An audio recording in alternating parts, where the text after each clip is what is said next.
What's going on, family? It's Nick right here up in the Northeast. I head back home to Virginia Wednesday, finally. Oh, and by the way, all NWB V-neck strong shirts, they're on sale for $14 a shirt right now. Only today and tomorrow for the weekend of the 5th through the 6th. It's a Happy New Year's gift. I'm trying to show some support back to all of you who rep me constantly, who rep our team. It's building into a pretty strong community, especially on Facebook now. We're almost at 22,000 members.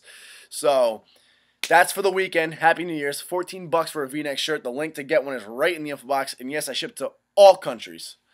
So check this out. A lot of confusion comes up on the subject of glycogen, specifically muscle glycogen.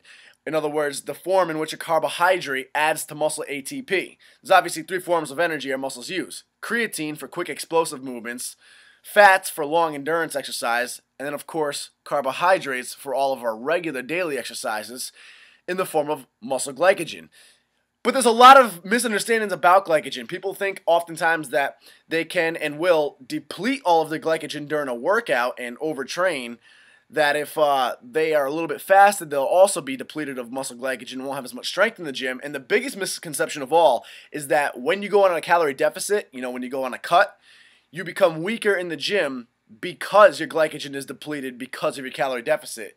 But that doesn't have to be the case. If you're cutting out your carbohydrates, then yes, your glycogen may be down. But just because you're on a calorie deficit does not mean your glycogen is going to be depleted. And in fact, if you keep your carbs up on a cut, because again, it's all about the calorie deficit at the end of the day. Some people can handle a lot more carbs, like myself. Then you're going to be fine in glycogen. So check it out. Here's how it works. You guys have to keep in mind, very simple, glycogen. Our muscles can store up to 1,000 grams of it. A good healthy athlete can store up to 1,000 grams of glycogen just in our muscles. That's muscle glycogen. Now that basically mostly comes from the outside sources of carbohydrates that we take in, aka food. When we carb up, that's going into muscle glycogen for the most part.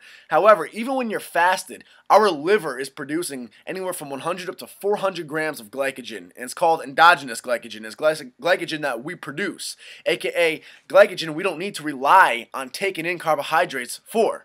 So you're never going to be completely depleted or deprived of glycogen when you're talking about yourself and your body. Now when it comes to muscle glycogen, burning it off. Weight training is not going to burn off a whole lot of muscle glycogen at all. If you actually think about how active it is, I don't care how hard you're going during the set, it's a lot of just sitting down.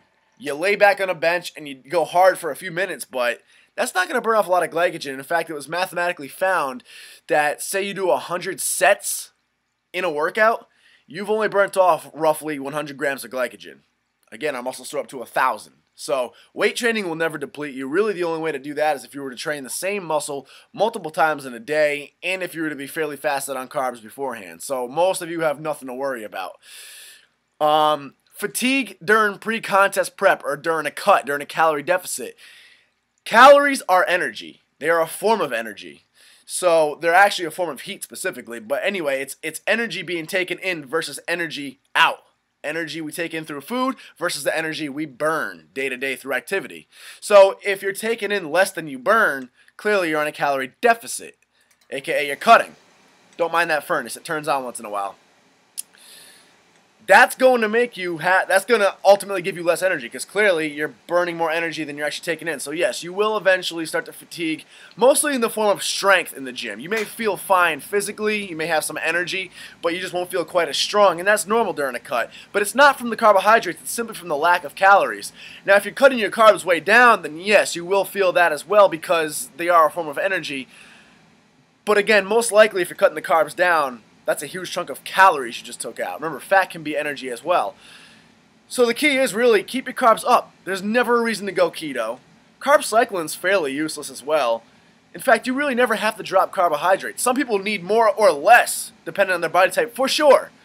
But don't fall into the whole rumors of needing to drop them way, way low. In fact, on my lowest day, my lowest carbohydrate day, the week of one of my competitions, the last competition I did, Kyle Hunt had me do a slight taper on carbs. He never has me carb cycle, but he had me do a slight taper, and I actually dropped no lower than about 165 grams of carbs on my absolute lowest day, and that was ridiculous because even the other days in that same week had been over 200 grams of carbs regularly, so you never need to go that low. I'm currently taking about, well, I've been on holiday break, so I've probably been taking in way more calories than I need, period, but on my normal eating regimen when I was looking nice and lean, I was still taking in 400 grams of carbs daily, and I was staying lean.